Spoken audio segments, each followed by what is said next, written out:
संसद का मॉनसून सत्र शुरू हो चुका है, लेकिन बिजली संशोधन विधेयक 2020 को संसद के मौजूदा मॉनसून सत्र में पेश करने से पहले ही इसका विरोध और तेज हो गया है। All India powers engineers federation तो सभी सांसदों से ज्ञापन देकर बिजली संशोधन विधेयक के विरोध की अपील भी कर चुका है। फेडरेशन ने सांसदों से विधेयक को संसद की स्थायी समिति में भेजने में अपनी प्रभावी भूमिका निभाने का अनुरोध किया है, ताकि विधेयक पर सभी को अपनी राय रखने का मौका मिल सके। साथ ही सभी राज्यों के मुख्यमंत्रियों को भी पत्र भेजा जा रहा है, जिसमें बिल वापसी के लिए प्रभावी भूमिका निभाने की अपील की गई है। फेडरेशन ने पत्र में स्पष्ट किया है कि संविधान में बिजली समवर्ती सूची में शामिल है, जिसका मतलब है कि बिजली के मामले में राज्यों का बराबर का अधिकार है। ऐसे में राज्यों की आपत्ति के आधार पर इस बिल को वापस लिया जाए। फेडरेशन का तर्क है कि इस संशोधन से बिजली का निजीकरण होगा, सब्सिडी समाप्त हो जाएगी, बिजली किसानों और गरीबों की पहुंच से दूर हो जाएगी। दरअसल इस संशोधित कानून को लेकर सबसे बड़ी आपत्ति ये है कि इसमें राज्य सरकारों के अधिकारों का हनन हो रहा है। इसके पीछे केंद्र सरकार की मंशा है कि राज्य सरकारें समय समय पर ठेकों की समीक्षा न कर सकें, बल्कि यह काम केंद्र सरकार करे। बिजली मामलों से जुड़े जानकार मानते हैं कि पिछले कुछ सालों के दौरान राज्य सरकारों ने सौर ऊर्जा परियोजनाओं से संबंधित कुछ पुराने ठेके इसलिए रद्द कर दिए क्योंकि वो महंगे साबित हो रहे थे। ये ठेके ऐसी कंपनियों के पास थे जो केंद्र सरकार की चहेती हैं, इसलिए केंद्र सरकार नहीं चाहती कि ये ठेके रद्द हों। भले ही हर सरकार किसान और गरीब को सस्ती बिजली देने का दावा करती है, लेकिन हर बार महंगाई के साथ ही बिजली का बिल भी तेज करंट मारता है। दरअसल बिजली संशोधन अधिनियम का पूरे देश में भले ही विरोध हो रहा है, केंद्र की ओर से तभी वित्तीय या अन्य सहायता दी जाएगी जब राज्य सरकारें अधिनियम में संशोधन के लिए तैयार होंगी। हालांकि कांग्रेस शासित राज्यों में इस बिल का खुलकर विरोध हो रहा है, लेकिन बड़ी बात यह है कि इस मामले में अभी तक भाजपा शासित राज्यों की ओर से विरोध होता नहीं दिख रहा। ऐसे में लगता है कि केंद्र सरकार बिजली संशोधन अधिनियम 2020 लागू कराने में सफल हो जाएगी और इसके साथ ही देश में बिजली के क्षेत्र में बड़ा बदलाव देखने को मिलेगा। लेकिन इसका आम जनता को क्या फायदा मिलेगा, ये वक्त बताएगा। लेकिन इस बदलाव को निजी क्षेत्र के लिए आपदा में अवसर के तौर पर जरूर याद रखा जाएगा। ब्यूरो रिपोर्ट, जन टीवी। संसद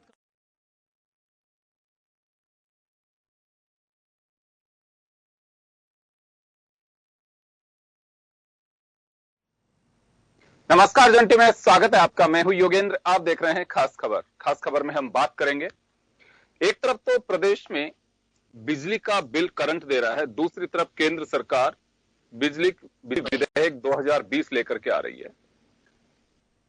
चौंकाने वाली बात सिर्फ यह है कि अगर आप बिल को देखेंगे निकाल करके, कितने तरह के आपको सेस देने पड़ रहे हैं, यानी कि टैक्स के रूप में आप किसान कल्याण को, सफाई, गृह कर, बहुत सारी चीजें हैं जो आप बिल के माध्यम से दे रहे हैं। लेकिन आप अगर बिजली जलानी है तो आपको बिल देना है। यह बिल जो है, एक तरफ तो कोरोना की महामारी, दूसरी तरफ हर व्यक्ति बिल को देख करके चकराया जा रहा है कि ये हो क्या रहा है, और दूसरी तरफ केंद्र सरकार जो बिल करके आ रही है, पेश होने से पहले ही उसका विरोध शुरू हो गया है। आपने चलिए मजमून देखा और हम चर्चा भी करेंगे इस मुद्दे को लेके। हमारे साथ वरिष्ठ पत्रकार मिथिलेश जैमिनी साहब जुड़ रहे हैं, राखी राठौड़ जी भाजपा से जुड़ रही हैं, वरुण रोहित जी कांग्रेस से जुड़ रहे हैं, और डॉक्टर संजय मादेव जी सीपीएम से जुड़ रहे हैं। मैं मिथिलेश जी आपके पास पर बिजली को लेकर के बहुत दिनों से बातें सुन रहे हैं कि जो बिल 1700-1800 रुपए का आता था, वो बिल 3000, 3500, तो हर किसी को एक झटका सा लग रहा है। हर कोई यही कह रहा है कि मेरे इतने पंखे नहीं चल रहे, इतने लाइटें नहीं जल रही, उसके बावजूद भी बिल में करंट दौड़ रहा है, ये कह सकते हैं, जैसे हाथ में आता है तो। और दूसरी तरफ केंद्र सरकार का वह बिल जो डबल करंट देगा, आज नहीं तो कल, उसको लेकर के भी मैं आपसे जानना चाहूंगा कि जनमानस पे इसका कितना असर छोड़ पा रहा है ये सारी चीजें, कि हाँ बिल्कुल सरकारें जनता को समर्पित होती हैं, जनता उनको समर्पित होती है, लेकिन कहा यह जाता है कि विकास के लिए ये सब तो करना ही पड़ेगा। तो विकास कितना हो पाता है? देखिए योगेंद्र जी, जो बिजली वाला जो मुद्दा है, एक्चुअली अब सरकार के पास डायरेक्ट कलेक्शन, टैक्स कलेक्शन के लिए दो वे बचे हैं। पहला है पेट्रोल डीजल, और दूसरा है बिजली, और तीसरा है वाइन। तो अगर हम तीनों की स्टडी करें तो वाइन का कलेक्शन भी घट गया। आज ही आंकड़े आए हैं कि आबकारी डिपार्टमेंट में जो टैक्स कलेक्शन घट गया है। डीजल और पेट्रोल की खपत भी घट गई है। लेकिन बिजली बिजली एक ऐसी चीज है कि बिजली की जो खपत है वो घट नहीं सकती, क्योंकि आम आदमी को बिजली की जरूरत है और सरकार को अच्छी तरह पता है। एक्चुअली सरकार में जो ब्यूरोक्रेट्स होते हैं बहुत स्मार्ट होते हैं, तो सरकार को ऐसी एडवाइस देते हैं कि कैसे टैक्स कलेक्शन बढ़ेगा। जो एक डेमोक्रेसी की मूल भावना होती है, पब्लिक वेलफेयर, डेमोक्रेसी का जो भी दुनिया में प्रिंसिपल है वो है पब्लिक वेलफेयर। लेकिन हालात यह है कि अब पॉलिटिशियन वेलफेयर के लिए डेमोक्रेसी हो गई है, और हालात यह है कि इंडिया में 50 अरब रुपए एमपी एमएलए के तनख्वाह, पेंशन और फंड के लिए जा रहा है। तो आज जो सबसे क्रिटिकल पोजीशन है वो ये है कि इंडिया में डेमोक्रेटिक सेटअप ही आईसीयू में चला गया है। अब प्रेसिडेंशियल फोरम के लिए सोचना पड़ेगा इस देश को, क्योंकि एक पंच सरपंच से लेकर एमपी तक के फंड और इनकी तनख्वाह ये सब जोड़ेंगे तो 50 अरब रुपए सालाना ये लोग खा रहे हैं। एमपी एमएलए, इनकी पेंशन, ये बदले में क्या दे रहे हैं? बदले में आपके ऊपर टैक्स के ऊपर टैक्स बढ़ा रहे हैं। बिजली जो बेसिक नीड है, स्टेट में देश की तीसरी सबसे महंगी बिजली है। हालात इतने, जबकि हमारे यहाँ सौर ऊर्जा का सबसे बड़ा खजाना है इंडिया, राजस्थान, सबसे ज्यादा सौर ऊर्जा के प्लांट्स यहां लग रहे हैं। लेकिन आज तक कोई ईमानदार ब्यूरोक्रेट और ईमानदार पॉलिटिशियन राजस्थान को नहीं मिला जिसने ऐसी पॉलिसी बनाई हो कि जो सौर ऊर्जा की बिजली के बदले आम आदमी को सस्ती बिजली मुहैया कराएंगे। बिल्कुल सब चुनावी वादे हैं, किसानों का भी हालत खराब है। अब नया फंडा ला रहे हैं कि आप सौर ऊर्जा लगा लीजिए। किसान की हालात यह है कि खाने के उसके पास पैसे नहीं है, और सरकार विज्ञापन दे, राजस्थान सरकार ने भी विज्ञापन दिया है कि सौर ऊर्जा से बिजली चलाइए, मोटर चलाइए। पहला उद्घाटन भी हो गया अपने कालवाड़ के पास एक गांव में, जिसमें एक किसान की जो मोटर है वो सौर ऊर्जा से चल गई है। लेकिन सौर ऊर्जा को लगाने के लिए अनुदान के नाम पर जो पैसा मिल रहा है एक बहुत बड़ा घोटाला है। मैं कह रहा हूं राजस्थान में सौर ऊर्जा के नाम पर जो स्कैम चल रहा है, जो अनुदान के नाम पर, एक बहुत बड़ा घोटाला है। तो कुल मिला के बिजली कंपनियों के हालात आप देख लीजिए। जयपुर के गोविंद नगर मानसरोवर में, मानसरोवर जो बिजली के एक गुप्ता जी जो एमडी है, उनके पास शिकायत है, आरटीआई में निकला है। वहां बड़े बड़े लोगों ने प्लॉट ले रखे हैं, वहां आज तक अप्रूव नहीं हुआ, अनअप्रूव्ड है, और 10-10 एसी है उनके घरों में, और वर्षों से वो मुफ्त में बिजली खा रहे हैं। यानी हर महीने लाखों लाखों रुपए की बिजली चोरी हो रही है। सरकार, बिजली विभाग, एईएन, जेईएन सबकी मिली भगत से। ऐसा ही हाल वीकेआई इंडस्ट्रियल एरिया में है, अभी अलवर इंडस्ट्रियल एरिया में पकड़ा गया। तो ये कुल मिला के बिजली के दाम तो आप बढ़ा रहे हैं, बिजली की चोरी तो आप रोक ही नहीं रहे। छीजत आज भी 35% के आसपास छीजत है, जबकि गारंटी ये दी जाती है कि 15 से 16% के आसपास। ट्रांसमिशन, डिस्ट्रीब्यूशन, सब में बहुत बड़ा ये बिजली कंपनियां बना दी गई है, और बिजली कंपनियों में क्या घोटाला कोई नहीं समझता। एक्चुअली ब्यूरोक्रेट्स भी नहीं समझते, ये एक पूरा टेक्निकल है। एक्चुअली अब हमारे देश को जरूरत है यूएसए का जो सिस्टम है अडॉप्ट करने की। यूएसए में क्या होता है, जो जिस डिपार्टमेंट का मास्टर होता है उससे वो डिपार्टमेंट दिया जाता है। अब हमारे यहाँ उच्च शिक्षा विभाग दिया जाता है 12वीं पास को। जो बिजली का तार नहीं जोड़ना चाहता वो बनता है ऊर्जा मंत्री। जो आदमी कुछ नहीं जानता वो बन जाता कुछ भी। तो ये डेमोक्रेटिक सेटअप में जो वोटों की राजनीति है उसने देश को क्या ले गए। मिथिलेश जी वापस आऊंगा आपके पास, मैं संजय माधव जी के पास जाना चाहूंगा। संजय माधव साहब, बिल अभी लॉन्च हुआ नहीं है, लेकिन आपकी पार्टी इसका विरोध शुरू भी कर दी है अभी से ही कि केंद्र सरकार एक ऐसी नीति बनाने जा रही है जिससे ना आमजन का भला होगा ना किसान का भला होगा। ऐसा क्यों लग रहा है? योगेंद्र जी, अभी जो बिजली की जो हालत आपने बयान की है, हालत उससे भी ज्यादा बदतर है।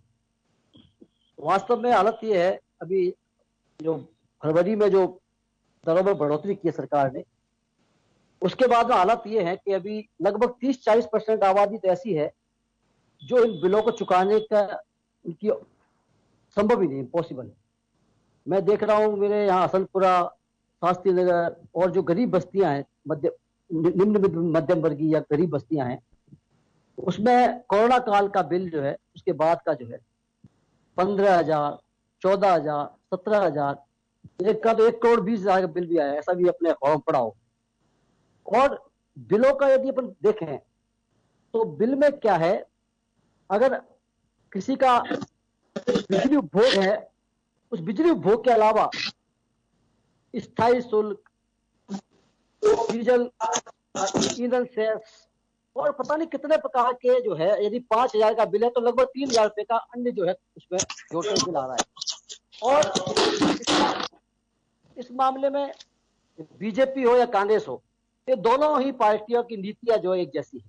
अभी राजस्थान में जब बिजली के बिल का सवाल आया है, पूरे राजस्थान में अखिल भारतीय किसान सभा और भारतीय कम्युनिस्ट पार्टी मार्क्सवादी के नेतृत्व में पूरे राजस्थान में किसान और दूसरी जनता के घरेलू उपभोक्ता 1.5 करोड़ है। राजस्थान में 1.5 करोड़ घरेलू उपभोक्ता आज आंदोलन के रास्ते पर हैं। हम मांग कर रहे हैं कि आप 6 महीने का जो कोरोना काल है, जिसमें कि लोगों की आमदनी खत्म हो गई, काम धंधे बंद हो गए, उनके बिलों को आप माफ कीजिए बिजली पानी के। और फरवरी में जो है सरकार ने बिजली की रेट जो है बढ़ाई। अभी रविंद्र जी एक चमत्कार देखिए आप, इस बार जो हमारा जो है विद्युत नियामक आयोग, उसने बहुत से नए नए कारनामे करके दिखाए। पहला कारनामा ये किया कि 12 फरवरी को घोषणा की बिजली की रेट बढ़ाने की और 1 फरवरी से लागू कर दिया, मतलब बैक डेट में लागू कर रहा है। ये विद्युत नियामक आयोग किसके भले के लिए बनाया, जनता के भले के लिए या खाली कंपनियों के भले के लिए? जो लोग इसमें आवेदन देते हैं विद्युत नियामक कंपनियों के प्रतिवेदन के खिलाफ, जनता जो जाती है, उसमें किसी भी बात को, जनप्रतिनिधियों की बात को सुना नहीं जाता है। और ये जो बिल बढ़ा है इस बार, आम जनता के लगभग 1 रुपये पर यूनिट बढ़ा दिए। इसके अलावा तमाम जो शुल्क है, स्थायी शुल्क वगैरह, वो बढ़ गए। और आप चमत्कार देखिए कि जो बड़े उद्योगपति हैं, जो 1.5 मेगावाट ज्यादा इस्तेमाल करते हैं, टाटा, बिरला, अंबानी, फैक्ट्री चलाने वाले, उनको 1 रुपये पर यूनिट की छूट देती। और साथ में एक और छूट दी है, यदि रात को 11 बजे के बाद चलाएंगे तो एक रुपए की छूट। मतलब अंबानी को, अडानी को 2 रुपये पर यूनिट छूट, और जो पंचर लगाने वाला है, छोटा दुकानदार है, घरेलू उपभोक्ता है, उसको 1 रुपये पर यूनिट की बढ़ोतरी प्लस स्थायी शुल्क वगैरह उसमें बढ़ोतरी। ये तो है राजस्थान सरकार का हाल। और राजस्थान में बीजेपी इसका विरोध कर रही है। हमारे सतीश जी पूनिया साहब ने कहा हल्ला बोल अभियान चलाया, अभी वो बीजेपी नाटक कर रही है विरोध का। और दिल्ली में बीजेपी की सरकार, मोदी जी की सरकार बिजली बिल 2020 लेकर के आई है। उस बिजली बिल 2020 में क्या है, उसमें यह है जिस प्रकार से गैस कनेक्शन होता है, इस प्रकार से अभी क्या करेंगे, सरकार कह रही है कि जो देश का ग्रामीण किसान और अन्य वर्ग है, वो बिजली का जो है सब्सिडी ले रहा है और सरकार उसका पैसा बिजली निगमों को नहीं दे रही है। इसलिए उद्योगों को ज्यादा पैसा देना पड़ रहा है। इसलिए केंद्र सरकार को चिंता हो रही है कि बहुराष्ट्रीय कंपनियों और उद्योगों पर भार पड़ रहा है। इसलिए वो कह रहे हैं कि हम बिजली बिल लेकर के आएंगे और ये जो किसानों को सब्सिडी मिलती है या जो दूसरे लोगों को सब्सिडी मिलती है, इस सब्सिडी को हम जो है सीधा जो है किसान को नहीं देंगे। किसान बिल भरे, 10 रुपये पर यूनिट के हिसाब से बिल लेंगे, उसके बाद में जो सब्सिडी का पैसा होगा वो केंद्र सरकार सीधे उनके खाते में जैसे गैस का जमा करती है उस प्रकार का जमा करेगी। दूसरा एक और चीज लाई इसका बिल में योगेंद्र जी, के जो बिल है, जो मीटर है, हमारे जो मीटर लगे हुए घरों में लगभग 800 रुपए का एक मीटर लगा हुआ है। आप हिसाब लगा लीजिए, राजस्थान में 1.5 करोड़ मीटर है। उस प्रस्ताव का मतलब है 800 रुपए के मीटर को हटा करके उसकी जगह 8,000 रुपए का एक मीटर लगाएंगे, स्मार्ट मीटर। जो वसुंधरा जी जब गई थी उसका सौदा कर गई थी, 8,000 रुपए का एक मीटर, 800 रुपए का मीटर उठा कूड़े फेंक देंगे और 8,000 रुपए का मीटर, 1.5 करोड़ उपभोक्ताओं के 8,000 रुपए का मीटर लगाएंगे। वो 8,000 रुपए पर मीटर भार किसके ऊपर पड़ेगा? जब वसुंधरा सरकार में थी तो अशोक गहलोत और कांग्रेस कह रही थी कि बहुत बड़ा भ्रष्टाचार है, ये बहुत बड़ा घोटाला है, इसकी जांच होनी चाहिए। अब बीजेपी चली गई, कांग्रेस आ गई, वही कंपनी है, वही मीटर है, वही गहलोत साहब उसको लागू कर रहे हैं। अभी 1.5 करोड़ मीटर जो है फेंके जाएंगे 800 रुपए वाले, और 8,000 रुपए के मीटर जनता की छाती पर लगाए जाएंगे। उन मीटर में विशेषता क्या है? वो मीटर जो है केंद्र सरकार के जो बिजली अधिनियम 2020 है उसमें उसका जिक्र किया गया है। वो प्रीपेड मीटर है। संजय माधव जी वापस आऊंगा आपके पास, संजय माधव जी आऊंगा वापस, अगले चरण के लिए कुछ रखिए। अभी मैं राखी जी के पास जाना चाहूंगा। राखी जी, एक मैं बात जानना चाहता हूँ, आप जनता की आवाज उठा रहे हो कि बिजली बिल करंट नहीं मारना चाहिए, हल्ला बोल आपका प्रोग्राम भी ब्लॉक से लेकर के और डिस्ट्रिक्ट और जगह आप लोग कर रहे हैं, लेकिन केंद्र बिल करके आ रहा है, उस बिल के बाद तो आप अंदाजा नहीं लगा सकते हैं कि किस तरह से बढ़ोतरी होगी। बड़ी रोचक बात यह है कि प्रोडक्शन तो निजी कंपनियां चाहती हैं लेकिन वितरण नहीं चाहती। लेकिन वो वितरण करना पड़ेगा और उनकी शर्तों पे। इसका मजमून जो है बिल का वो यही है। और सबसे बड़ी बात ये देखिए कि इसमें ऑल इंडियन इंजीनियर्स एसोसिएशन ने इसका विरोध किया कि मत चाहिए, बस के लिए बहुत होगी। सर, आपकी आवाज क्लियर नहीं आ रही है योगेंद्र जी, आपकी आवाज टूट के आ रही है जी। ये कहना हूँ तो केंद्र सरकार लेके आ रही है, केंद्र जो बिल लेकर के आ रहा है निजी कंपनियां अपनी मन मर्जी से तय करेंगी। कह सकते हैं नहीं होगा, नियामक आयोग बना हुआ है। नियामक आयोग का उदाहरण देख लीजिए,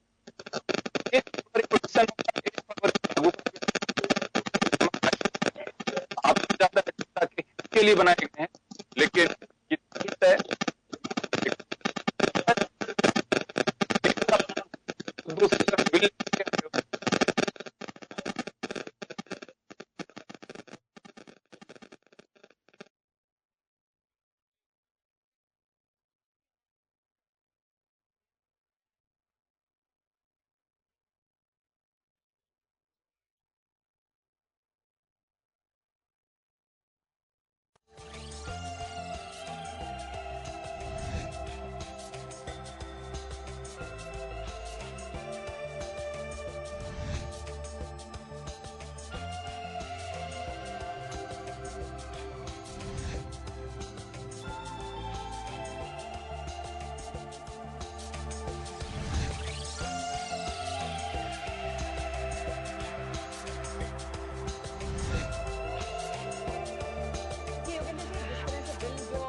सेंट्रल गवर्नमेंट की तरफ से लाया गया है वो निश्चित तौर पे आम जन की कंफर्ट लेवल को बढ़ाने के लिए किया जाएगा। आज भी अगर स्थिति देखें, जो आज की स्थिति राजस्थान के अंदर है, किस तरह से अभी मिथिलेश जी ने भी कहा कि किस तरह से इतना बड़ा अमाउंट जो है वो लोगों से वसूला जा रहा है, और किस तरह से ये जो तीनों कंपनियां हैं ये आपस में अपनी मनमर्जी चला करके और लगातार कभी फ्यूल सरचार्ज के रूप में और कभी रेटें बढ़ा करके लोगों पर इसका पूरा प्रेशर डाला जा रहा है। नया जो ड्राफ्ट आया है निश्चित तौर पे उस पे जिस सौर ऊर्जा की जैसे बात हो रही है उसके लिए बहुत ज्यादा ये लोग चाह रहे हैं कि रिन्यूएबल एनर्जी जो है उसमें अटेंशन दिया जाए, लोगों को और एनकरेज किया जाए जिससे कि वो सौर ऊर्जा का उपयोग कर सकें।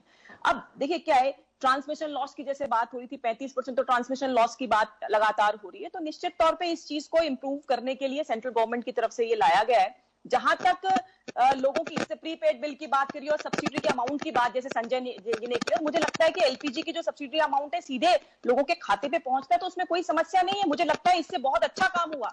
एलपीजी के माध्यम से बहुत बड़े बड़े लोग जो कि उस सुविधा का लाभ उठा रहे थे वो उस सुविधा से वंचित हुए। पहले हो क्या रहा था, अगर आप एलिजिबल नहीं हो तो भी सब्सिडी वाला लेके चल रहे थे, लेकिन अभी क्या स्थिति है कि सीधे डायरेक्ट खातों में जब जाता है तो सीधा अमाउंट जो है वो उस तक पहुंचता है। जहां तक प्रीपेड बिलों की बात है, मैं बिल्कुल निश्चित तौर पे प्रीपेड बिलों में ज्यादा बेनिफिट रहेगा लोगों को, क्योंकि क्या है पहले से आप पैसा जमा करा दो ज्यादा ठीक है, नहीं तो अल्टीमेटली होता क्या है आखिरी के टाइम पे आपके पास इतना बड़ा बिल लंबा चौड़ा आता है जिसमें लगता है कि पता नहीं मैंने यूज तो इतना सा किया और इतना सारे सर चार्जेस टैक्सेस लगा करके लंबा चौड़ा बिल जो है वो हमारे सामने आ जाता है। तो इन सब चीजों को हटाने के लिए इस तरह की कार्रवाई होनी चाहिए जिससे कि लोगों को सुविधा मिल सके। राजस्थान गवर्नमेंट जब 2018 में आई थी यहाँ पर तब बार बार ये बात की गई थी कि अब होगा न्याय, और न्याय के नाम पर किसानों की जो अनुदान राशि है 833 रुपए उसे कम कर दिया गया, बिजली के दरों में 12 से 13% की बढ़ोतरी कर दी गई। तो इस तरह का काम नहीं होना चाहिए जिस तरह से स्टेट गवर्नमेंट ने कहा।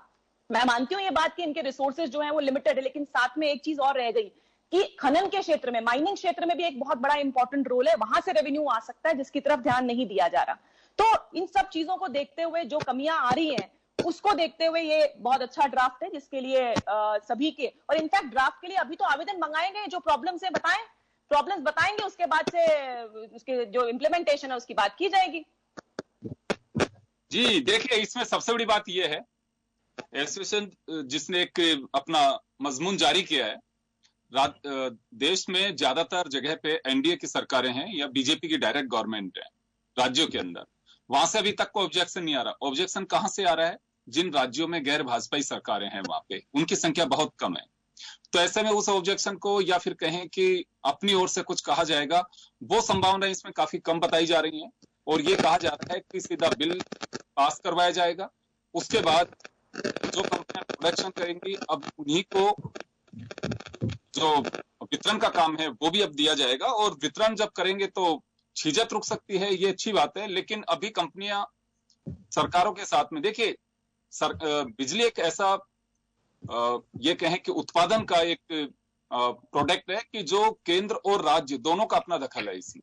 ये सबसे बड़ी बात है इसमें, केंद्र भी अपना दखल कर सकता है, क्योंकि वर्ल्ड बैंक से जब पैसा लिया था केंद्र सरकार ने 13-14 के वित्तीय वर्ष में, तब उसी वक्त कहा गया था कि आपको ये रूल्स बनाने होंगे, इसको निजी क्षेत्र की भागीदारी बढ़ानी होगी, और इस पे जॉब कटिंग की भी बात है उसमें कंडीशन अगर आप देखेंगे तो ये एक लंबा सिलसिला चल रहा है। और ये जैसे भी बताया अभी संजय माधव साहब ने कि एक सरकार आती है, उस वक्त तो जब अपोजिशन में होते हैं तो उसका विरोध किया जाता है, जैसे सत्ता की कुर्सी पे बैठते हैं तो पता नहीं ब्यूरोक्रेट्स क्या घुमाते हैं सरकारों को कि उनकी जो मर्जी होती है उसी तरह से चलता है। एक और देखिए राजस्थान का, जैसे मुझे मालूम है राजस्थान में बिजली कंपनियां जबरदस्त घाटे में, लेकिन हर अधिकारी की, हर ऑफिसर की इच्छा यही होती है कि मैं बिजली कंपनी का एमडी बन जाऊं, सीएमडी बन जाऊं। हर ब्यूरोक्रेट चाहता है ये बात। अब ये समझ से बाहर है कि वो बनना क्यों चाहते हैं, कंपनी घाटे में है, कहा यह जाता है कितना सर दर्द है, इतना बर्डन रहता है, लेकिन चाहता हर कोई है वहां पे, ये मलाई की जगह है, लेकिन घाटा लगातार बिल्कुल सुरसा के मुंह की तरफ बढ़ता जा रहा है। चलिए वरुण पुरोहित जी, आपके पास आऊंगा अभी मैं। आपके पास रिसोर्सेज हैं, लेकिन बिजली को लेके आप लोगों का एक इलेक्शन के दरमियान कमिटमेंट भी था बिजली दरों को लेके, लेकिन ये झटका असहनीय झटका है बिजली दरों का, जिसके खिलाफ बीजेपी हल्ला बोल भी रही है। योगेंद्र जी, ये जो आप जो क्वेश्चन आज डिबेट में उठा रहे हो उसमें 2-3 पक्ष हैं, एक पक्ष नहीं है।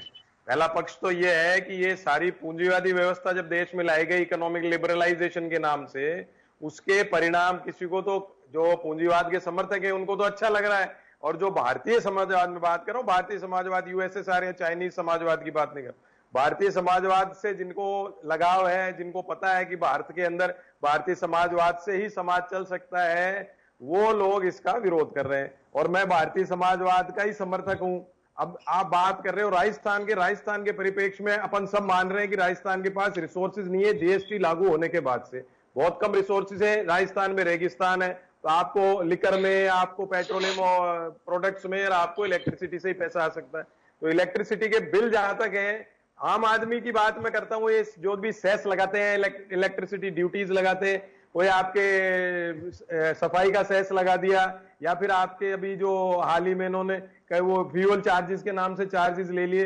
अब वो अडानी का भी नाम आ रहा है कि अडानी की कंपनी को फायदा पहुंचाने के लिए किया जा रहा है। अब अडानी कांग्रेस से रिलेटेड है, बीजेपी से रिलेटेड है, अलग पॉलिटिकल प्रश्न है, लेकिन आम आदमी इसमें परेशान हो रहा है क्योंकि इकोनॉमिक कंडीशन आम आदमी की बहुत खराब हो चुकी है, और वो बिजली का बिल भी बढ़ के आता है तो उसको अच्छा नहीं लगता है। तो लेकिन हमारे पास रिसोर्स सिस्टम है, लगेगा, किसी को नहीं लगेगा। अब मैं आपको बता रहा हूं, मेरे खुद के बड़े भाई साहब एमडी थे वसुंधरा जी की सरकार में, उनको लाया गया था डेड ऑनेस्ट, आप पता कर लेना, डेड ऑनेस्ट, 1 रुपया कभी जिंदगी में नहीं खाया, खुद की गाड़ी नहीं खरीदी। नाम बताओ, क्या नाम था? AK बोरा उनका नाम था, माधव जी आप चेक कर लेना, अनिल बोरा। अब वो उड़ीसा से उनको लाया गया। अब 1 साल उन्होंने बहुत काम करने की कोशिश की, लेकिन फिर उनको इस्तीफा देना पड़ा, क्योंकि ये जो सब अभी मिथिलेश जी ने भी कहा, सबने कहा, जो दबाव पड़ने लगा वो नहीं माने, उस चीज को नहीं माने तो इस्तीफा देके चले गए। तो आपने देखा होगा भास्कर में आर्टिकल लगा कि 3 साल में 7 MD बदले। ये जो आप ये भी मिथिलेश जी घोटाले की ये बातें कर रहे थे, तो जो अधिकारी दबाव सहन नहीं कर सकता है, उसको जाना पड़ता है। अब अपन बात करें इलेक्ट्रिसिटी ड्यूटी, ये इलेक्ट्रिसिटी एक्ट जो अमेंडमेंट बिल जो 17 अप्रैल को पेश किया गया, जिसपे इस सत्र में ये पास कर देंगे उसको, उसमें बहुत सी चीजें ऐसी हैं, सारी पूंजीवाद के समर्थक हैं, सारे कॉमर्शियलाइजेशन की बात है, उनको इंसेंटिव कॉमर्शियल कंपनीज को, प्राइवेट प्लेयर्स को मार्केट में फायदा पहुंचाने का बिल है। आप मुझे बताइए, जो अभी सब्सिडी की बात है, अभी जो अपन एलपीजी की सब्सिडी की बात करते हैं, उसमें कुछ साल दी गई, 1 क्लास को हटा दिया गया, जिन बुजुर्ग लोगों को नहीं समझ में आता उनके बैंकों में नहीं आया। अब ये क्या करेंगे, डीबीटी ट्रांसफर के नाम से, वो तो कांग्रेस ही लाई थी, हालांकि मैं वो मनमोहन सिंह जी की उस बात पे समर्थक नहीं था, लेकिन अब वो कांग्रेस लाई, डायरेक्ट भाई खाते में पैसा आएगा, बीच में चोरी नहीं होगी, ऐसा कॉन्सेप्ट दिखाया जाता है, परसेप्शन भी है। लेकिन अब जब आप कोई किसान है, उसका बिजली का बिल आएगा, वो 5-5 हजार, 4 हजार, 10 हजार वो एडवांस में जमा कराएगा, फिर वो सब्सिडी उसके खाते में आएगी। किसान की ऐसी हालत है क्या, लोअर क्लास मिडिल क्लास की ऐसी हालत है क्या कि पहले जमा कराएगा फिर सब्सिडी का इंतजार करेगा? तो ये एंड ऑफ सब्सिडी का खेल है। एंड ऑफ सब्सिडी में फिर रिपीट कर रहा हूं आपको, फिर जो आम आदमी की आवाज दबाने की बात आएगी, पूंजीवादियों को फायदा होगा। जो इसमें एपटेल है, जो ट्रिब्यूनल है, एपिलेट ट्रिब्यूनल, वो हाईकोर्ट की पावर उसको दी जा रही है। आज हाईकोर्ट में जुडिशियल फोरम में आम आदमी जा सकता है, वहां कैसे जाएगा? आप एनजीटी का हाल देख चुके हो, एनजीटी के बाद आम आदमी कितना जा पाता है वहां। तो ये चीजें अब जो ये ईसीए बना रहे हैं, अथॉरिटी जो बना रहे हैं इलेक्ट्रिक कॉन्ट्रैक्ट। वरुण जी वापस आऊंगा आपके पास, छोटे से ब्रेक के लिए रुकेंगे, ब्रेक के बाद हम जल्द लौटेंगे।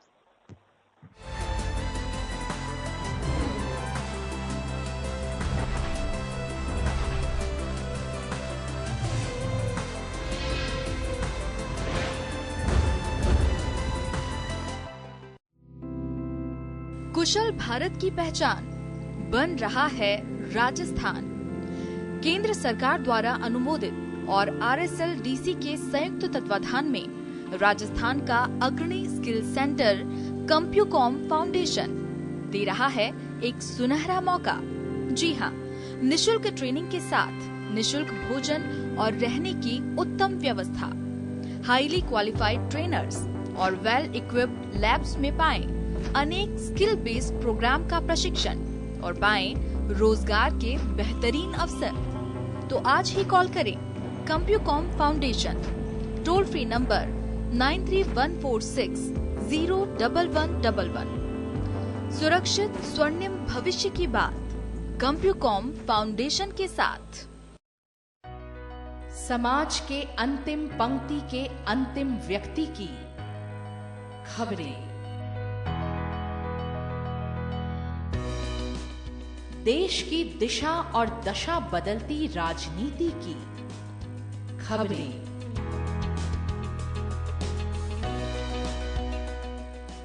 धोखा, विश्वासघात और अपराध की खबरें, जमीन पर चमकते चांद सितारों की खबरें।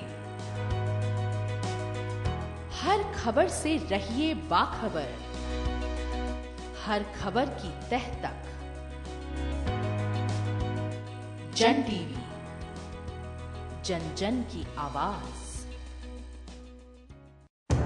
जिंदगी का हर पहलू दिखाता है जन टीवी। शख्सियतों से होती है मुलाकात, बहती है सुरों की गंगा राग और ताल के साथ। मन को पावन करता तीरथ, भुलाता सारा अभिमान। हम करते हैं नारी युग का सम्मान, जगमगाते हैं मनोरंजन का संसार, लगाते हैं यादों का अंबार। खेलों से बढ़ जाती है मन की रफ्तार। हम हैं आपके दिल की आवाज, जन टीवी, जन जन की आवाज।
ब्रेक के बाद एक बार फिर आपका स्वागत है। आप देख रहे हैं खास खबर। बात कर रहे हैं हम बिजली बिल और राजस्थान में बिजली के बिलों के करंट को लेके। मैं वरुण जी आपके पास था। मैं एक बात जानना चाहता हूं कि सरकारें बदलती हैं और इलेक्शन से पहले एजेंडे में होती है बिजली भी कि ये बर्दाश्त नहीं होगा, ये सारी बातें चलती, आंदोलन भी होते हैं, लेकिन जैसे हम सत्ता की कुर्सी पे बैठते हैं तो मायने बदल जाते हैं, चिंताएं भी बदल जाती हैं। चिंताएं उस वक्त शायद हो सकता है कंज्यूमर की रहती होंगी जब आप अपोजिशन में होते हैं। जैसे ही कुर्सी पे बैठते हैं तो चिंताएं बिजली कंपनियों की हो जाती हैं कि हमें तो चलानी है, सरकार भी चलाने, उस वक्त रेवेन्यू भी ध्यान आती है। तो ये ऑल पार्टी मीटिंग्स की आवश्यकता महसूस करते हैं कि या फिर अधिकारी चला रहे हैं तमाम राजनीतिक दलों को? जो बैठता है वो उस सिस्टम में ऐसे खांचे में फिट होता है कि वो पता नहीं क्या ऐसी चाशनी चढ़ती है कि दूसरे कोई बातें नजर नहीं आती हैं कि हम पहले आंदोलन क्या करके आए थे, जनता से हमारे कमिटमेंट्स क्या थे, और बाद में आकर के हमें ऐसे समझौते करने पड़ते हैं। ऐसा क्यों? योगेंद्र जी, पहले मैं पीछे से आपके ब्रेक से पहले जो बात थी इलेक्ट्रिसिटी अमेंडमेंट एक्ट की, उसकी बात पूरी कर दूं। ये जो सब्सिडी वाली बात है, अब देखिए गैस सिलेंडर की सब्सिडी बंद हो गई, वैसे ही धीरे धीरे क्या होगा कि उसकी सब्सिडी बंद हो जाएगी। जो आप बात कर रहे हो, जो कंपनियों की बात आप कर रहे हो, प्राइवेटाइजेशन की बात, कंपनी का आप क्या कर सकते हो? वो तो पहले आप राजस्थान की बात करो, जब आरएसीबी थी। सर सब्सिडी भी मत दीजिए, मैं तो ये कह रहा हूँ कि न्याय तो करिए, सब्सिडी को बंद कर दीजिए, कोई बात नहीं। मेरी बात तो पूरी होने दो। आरएसीबी थी जब कितने से घाटे में थी और कौन से मीटर थे? आज 98 में जब बावड़ा जी ने डिस्कॉम बनाने का प्रस्ताव विधानसभा में रखा था, उसके बाद डिस्कॉम में स्प्लिट हुई, कंपनियां बनी।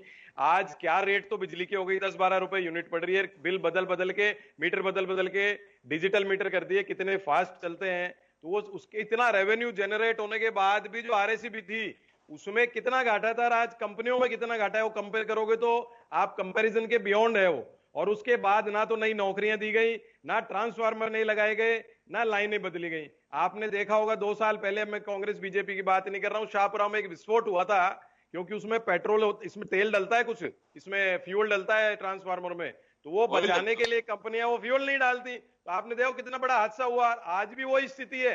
तो ये चीजें जब से आपने प्राइवेट कंपनियां बनाई, प्राइवेटाइजेशन किया है, वो इस चीज का दोषी है। इसमें आप किसी भी सरकार को कहोगे जब तक कि आप प्राइवेटाइजेशन से इनको अलग नहीं करोगे, ये अभी तो आने वाले टाइम में आपको और ये लगेगा ये सब क्या हो रहा है, ये कसाई खाना हो जाएगा बिजली जितने। अब जो सेंट्रल एक्ट आ रहा है, ये अमेंडमेंट एक्ट, इसमें ये फ्रेंचाइज देने की बात कर रहे हैं और सब लाइसेंसी देने की बात कर रहे हैं। Franchise model Yogendra ji fail हो चुका भारत में। नागपुर सागर में, नागपुर में हम ये सब भिवंडी में मॉडल देख चुके, तो उस चीज को क्यों ला रहे हैं? अब पार्लियामेंट में डिस्कशन होगा, उसमें अमेंडमेंट में अगर ये रुकना, मुझे तो नहीं लगता रुकेगा, क्योंकि सारा देश में ही पूंजीवादी व्यवस्था, कैपिटलिज्म की हवा चल रही है। अब आप कह रहे हो आम उपभोक्ता को राहत कैसे दी जाए? राजस्थान सरकार ने कोरोना के बाद जीएसटी का जो, अब केंद्र सरकार कहती है हमने दे दिया, कंपनसेशन भी दे दिया, नहीं दे दिया। अब भाई राजस्थान सरकार आपको क्लियर ही नहीं कर रही हो तो आप दे दो, पेपर में पब्लिश कर दो कि हमने राजस्थान सरकार को इतना जीएसटी दे दिया, इतना कंपनसेशन दे दिया। जब रेवेन्यू कलेक्शन नहीं होगा तो सरकार को कहीं ना कहीं कॉम्प्रोमाइज करना होगा। फिर भी किसानों को जो बिजली की रेटें नहीं बढ़ाई, तो अभी तक नहीं बढ़ाई है, लेकिन वो आप कब तक चलाओगे जब आपके पास रेवेन्यू नहीं आएगा? पूरे देश में ही इकोनॉमिक संकट आ गया। जीएसटी का पैसा, कंपनसेशन का पैसा नहीं आ रहा अभी तक, तो नहीं आ रहा तो सरकार तो कहीं ना कहीं से करेगी ना। आपने अभी बात कर रहे थे, मैं जैमिनी जी, आप मुझे बताओ, इन्होंने बाकी चीजें तो कर दी, अब केंद्रीय कर्मचारी, राज्य कर्मचारियों को कितनी तनख्वाहें मिलती हैं? अब कोई लोग जो सरकार कर्मचारियों से डरते हैं, उनको सपोर्ट करते हैं, वो फिर कहने लग जाएंगे साहब 2-2, 1.5 लाख तनख्वाहें मिल रही हैं, उनमें अगर हमने इकोनॉमी कट किया है, हो सकता है अभी के पार्लियामेंट में भी सांसदों की तनख्वाहों में कट होगा, करना पड़ेगा। एक एग्जाम्पल राजस्थान ने स्थापित किया है। तो आपको कहीं ना कहीं कंपनसेशन, जैसे आप बिजली और किसान को आप कम में दे रहे हो या कम, बिल्कुल जैसे पंजाब में फ्री दे रहे थे, उसका तो शहरी उपभोक्ताओं पे फिर बर्डन पड़ता है। कहीं ना कहीं रैशनलिज्म आपको लाना पड़ेगा, और रैशनलिज्म लाने के लिए पॉलिटिकल पार्टी, जो आप कह रहे हो ना, सब सर्वदलीय बैठक, ये सारे पॉलिटिशियन, सारे दलों को बैठना होगा, उनको आम आदमी की बात समझनी होगी। गांव में बिजली, रूरल में जी मैं वापस आऊंगा आपके पास में। मैं वापस एक बार बीच से मैं राखी जी के पास वापस जाना चाहूंगा। राखी जी, मैं एक छोटी सी बात बताना चाहूंगा। बिजली कंपनियों की मोनोपोली के एक मैं छोटा सा आपको उदाहरण देना चाहूंगा। वसुंधरा राजे जी ने जब 13 में गवर्नमेंट बनी, 13 से 18 वाला जो उनका पीरियड था, उसमें पहले ही बजट में एक बात कही थी उन्होंने कि हमें, दूसरे बजट में सॉरी, उसमें कही थी कि हमें स्टोर ऑडिट करानी चाहिए बिजली कंपनियों की। 5,000 करोड़ रुपए की स्टोर्स के लिए एवरी ईयर सामान खरीदा जाता है और उसके आज तक कोई ऑडिट नहीं। वो सामान कहाँ तो जा रहा है, कहाँ लग रहा है, कैसा तो नहीं कहीं वही सामान दोबारा से सेल करके वापस से परचेज किया जा रहा हो, कोई पता नहीं है। मैं आपको बता सकता हूं, आपकी पार्टी के पुष्पेंद्र सिंह जी राणावत उस वक्त के स्टेट मिनिस्टर थे, 3 लेटर रिमाइंडर सीएमडीज को लिख दिया, प्रिंसिपल सेक्रेटरी को लिख दिया, लेकिन वो ऑडिट आपके कार्यकाल में नहीं हो ही नहीं पाई। सरकारें आती हैं जाती हैं, पहले अब आज आप लोग ये हल्ला बोल रहे हो, जैसे ही कोई मुख्यमंत्री बन के बैठेगा या फिर बिजली मंत्री बनेगा, वो उन तमाम बातों को भूल जाएंगे कि उस वक्त हमने कलेक्टर को ज्ञापन दिए थे, कि एसडीएम को ज्ञापन दिए थे, कि उस वक्त पार्टियां चलती है रिमोट से, जो कुर्सी पे बैठ जाता है वही भूल जाता है पहले क्या बात। आज कांग्रेस भी वही कर रही है।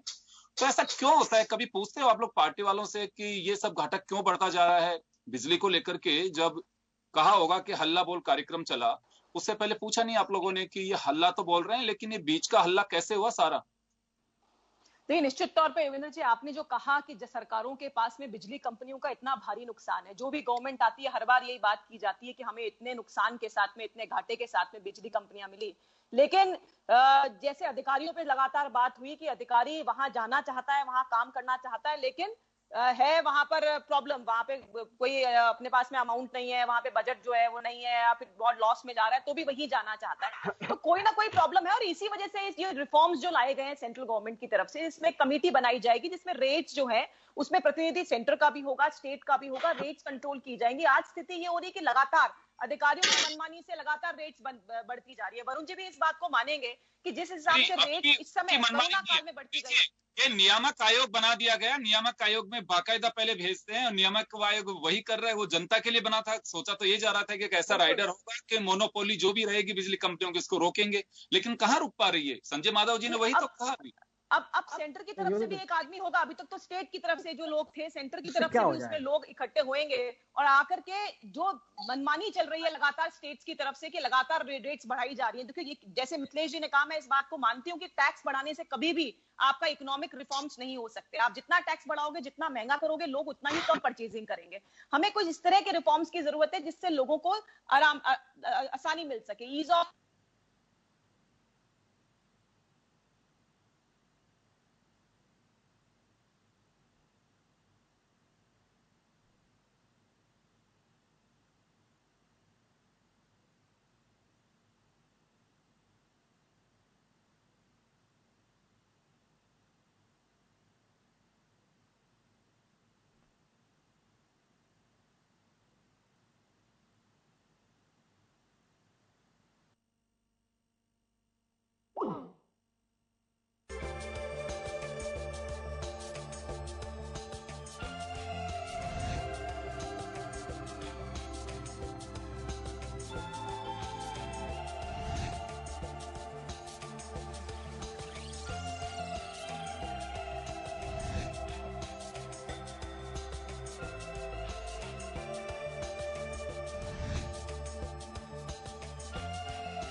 तो चलिए, आप देख रहे हैं बिजली बिल को लेकर के। मैं संजय माधव जी आपके पास में था, मैं बहुत शॉर्ट में चाहूंगा क्योंकि समय कम है। बिजली बिल 2020, देखिए कहीं तो हमें कुछ कंप्रोमाइज करना होगा। छीजत में राजनीतिक दखल है कि आप नहीं, अभी मैं बड़े आराम से कहना चाहूंगा कि दोनों सरकारें, चाहे बीजेपी की रही है चाहे कांग्रेस की रही है, वीसीआर को लेकर के बड़ी अड़चन रहती है कि नहीं, वीसीआर के नाम पे, वीसीआर आप लोगों की डिमांड रही है, तो सरकार या कंपनियां या जो एनफोर्समेंट डिपार्टमेंट जो बनाया हुआ है वो करेगा क्या फिर? आप छीजत रोकने के लिए वीसीआर का हर कोई विरोध करता है कि वीसीआर मत भरिए, फिर ये रुकेगी कैसे? 35%। हमें वर्ल्ड बैंक से पैसा मिला तो 15 से 18% तक छीजत लेके आने की गारंटी दी थी देश ने, लेकिन अभी पोजीशन क्या हो रही है? एवरेज देश में 42% छीजत है एवरेज, राजस्थान में 35 से 37% है। योगेंद्र जी, आप जो है इन पर एक बात के अंदर चोरी की है, बंद कर दीजिए, नंबर एक बात। नंबर दो, जो सरकारी उत्पादन इकाइयां हैं उनको चालू कीजिए, उनसे बिजली खरीदिए। ये प्राइवेट, आपको सरकारी उत्पादन इकाई से 3 रुपए प्रति यूनिट बिजली मिल सकती है, उससे खरीदिए, आप जनता को सस्ती बिजली दे सकते हैं। इसके बजाय आप 7 से 17 रुपए पर यूनिट खरीद रहे हैं प्राइवेट कंपनियों से, उसे बंद कर दीजिए। नंबर दो बात, मेरे पास एग्जाम्पल है लिखित में, सूरतगढ़ के अंदर जो इतना भ्रष्टाचार है बिजली विभाग के अंदर, आप उसकी कल्पना नहीं कर सकते। और ये भ्रष्टाचार, आपने सही कहा, वो कौन बोरा जी कह रहे थे कि हर अधिकारी चाहता है, मैं मतलब बहुत कठिन डिपार्टमेंट है, बहुत, फिर भी वहां जाना चाहता है। कारण क्या है? ये उसके पीछे ये जो वहां पर कंपनियों का अंदर जो भ्रष्टाचार व्याप्त है। कभी आप बिजली विभाग के दफ्तर जाइए, जयपुर में जो विधानसभा के पास में है, ऐसा लगता है किसी राष्ट्रपति भवन के अंदर आ गए हो। आप किसी सीएमडी एमडी से मिल नहीं सकते, ऐसे किले की तरह बना हुआ है, आम जनता की एंट्री नहीं है। आपने ये क्यों करना पड़ रहा है आपको? कारण ये है कि इस विभाग के अंदर मंत्री से लेकर के संसद तक जो है हर स्तर पर व्यापक भ्रष्टाचार, चोरी है। ये इसलिए जनता के बात नहीं है, जनता जितनी बिजली इस्तेमाल कर रही है उतना पैसा दे रही है। घाटे की वजह है नकारापन सरकारों का, चाहे सरकार बीजेपी की हो चाहे कांग्रेस की हो, चाहे अब उस बोझ को जनता के ऊपर डालना चाहते हैं। किसान पर आप एहसान नहीं करें, किसान की रेट बढ़ा के देख लीजिए आप। अभी मोदी जी लाए बिजली बिल पास करके दिखा दें, हम दिखाएंगे किसानों की ताकत आपको। ये राखी जी कहे ना, हम लाल झंडा, हम आपको इस ताकत का एहसास कराएंगे, आप रुकिए। लेकिन वेस्ट बंगाल में दिखा देते आप अपने झंडे, इतना वेस्ट बंगाल में आपकी गवर्नमेंट ने कितने साल अभी हरियाणा में लगाए डंडे किसानों के, हरियाणा में लगाए डंडे किसानों के, कोई नहीं बोला। हरियाणा में ये बताइए, वेस्ट बंगाल में क्या किया आपने? वेस्ट बंगाल में कितने साल आपकी पार्टी ने राज किया, और आज सबसे गरीब, अगर बोले ना पिछड़ा हुआ राज्य तो वेस्ट बंगाल है, और केरला की स्थिति भी जल्दी यही होगी। आप कैसी बातें कर रहे हैं संजय जी? किसी पे उंगली उठाते हैं तो 4 उंगलियां आपकी तरफ भी आती हैं। आप वसुंधरा जी से पूछना, आप राजस्थान के बाद लाल झंडे के बारे में, ठीक है? अशोक गहलोत जी से पूछ लेना। देखा आपने लाल झंडा, हमारे हरकत एनडीसी में देखा है, अभी एनडीसी में, एनडीसी में देखा एनईआई जो हो गया, एनईआई हो गया जो अभी, वहां पे क्या हो रहे थे? ठेकेदारों के माध्यम से लोग आ रहे हैं। बिजली के रेट बढ़ाए थे वसुंधरा जी पिछली बार, बिजली के रेट बढ़ाए थे, पूछना वसुंधरा जी को वापस क्यों लिए? अशोक गहलोत जी ने बढ़ाए थे, पूछना वापस क्यों लिए? 20 साल हो गए, किसानों की बिजली के रेट बढ़ा के दिखाओ तो आपको। गहलोत साहब बढ़ा दे, मोदी जी बढ़ा के दिखा दे। अभी अनुदान राशि 833 रुपए की बंद कर दी, करिए ना, आपने क्यों नहीं किया? 833 रुपए की अनुदान राशि बंद कर दी किसानों की, आपने क्यों नहीं प्रोटेस्ट किया? आप जाके देखिए, टीवी देखा करो, न्यूज पढ़ा करो, आप परसों देखते हैं। न्यूज सुनो, सिर्फ दिखावे के लिए करना लाल झंडा और कुछ नहीं है। 833 रुपए जब किसानों का अनुदान आपने किस पे किया? अभी वरुण जी कह रहे थे हरियाणा में डंडे पड़े। वरुण जी आपके पास आ रहा हूँ मैं, वरुण पुरोहित जी दिखाएंगे, राजस्थान में भी दिखाएंगे। और आपकी जो घमंड बड़ी भाषा जनता सुन रही है राजस्थान की, ये जो भाषा किसान सुन रहा है राजस्थान का, राखी जी जवान की जनता, बिल्कुल सबने सुना है, या फिर आप लोग राजस्थान जनता सुन रही है। लेकिन दूसरों को मौका दे दो माधव जी।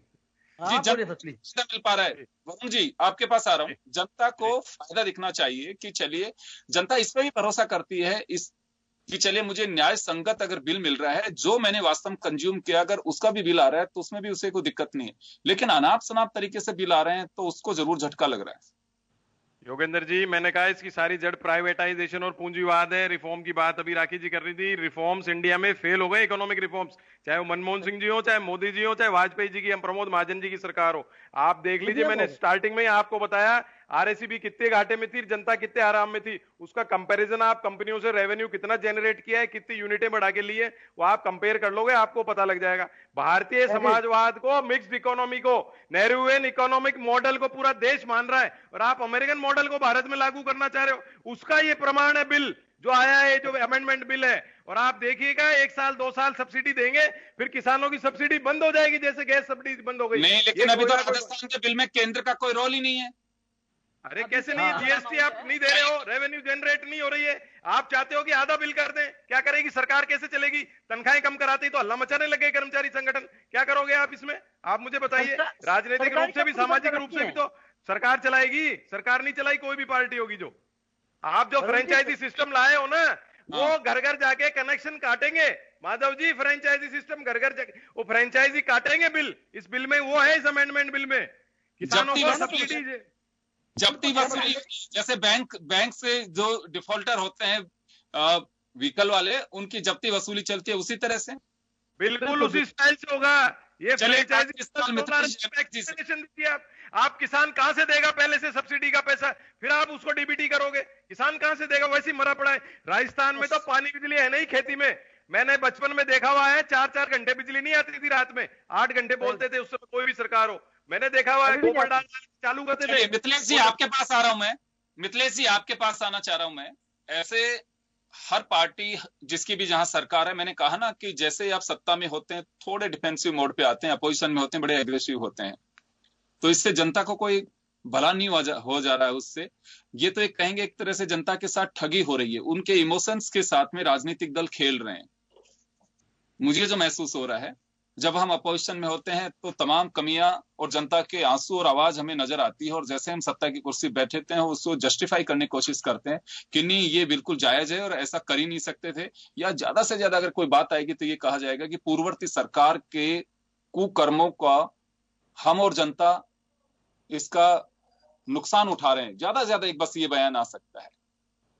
क्या फायदा हो पाएगा फिर ऐसे जनता का? जैमिनी साहब, मिथिलेश जी आप मुझे सुन पा रहे हैं? नहीं है, चले।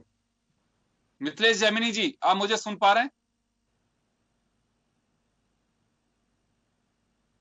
चलिए मैं माफी चाहूंगा, जैमिनी जी सुन नहीं पा रहे मेरे को, फ्रेम में तो हैं वो। तो सबसे बड़ी बात यही है कि चाहे राज्य सरकार हो चाहे केंद्र सरकार हो, जनता उनकी तरफ देख रही है। और बिजली का मुद्दा हर बार चुनावी मुद्दा होता है, लेकिन जैसे ही कुर्सियां बदलती हैं मुद्दे गौण हो जाते हैं। लेकिन अभी भी मैं यही कहना चाहूंगा कि जनहित में जनता की तकलीफ को ध्यान रखते हुए हमें कोई ऐसा डिसीजन करना चाहिए ताकि जनता का एक भरोसा कायम रह सके कि हमारी चुनी हुई सरकार हमारे बारे में सोच रही है। तो मुझे लगता है कि हमारी लोकतांत्रिक जो एक भरोसा है वो बना रहेगा, अन्यथा तो यही रहेगा कि मैं उन अल्फाज को काम नहीं ले सकता कि एक बार ये एक बार वो, इधर पड़े तो कुआ इधर पड़े तो खाई, कोई रास्ता है नहीं। तो सोचना चाहिए जनता के बारे में, हित उन कंपनियों के बारे में मत सोचिए। सबसे जरूरत है जो वोट देती है वो जनता होती है, कंपनियां वोट देती होंगी, वो भी नोट और वोट दोनों देती है।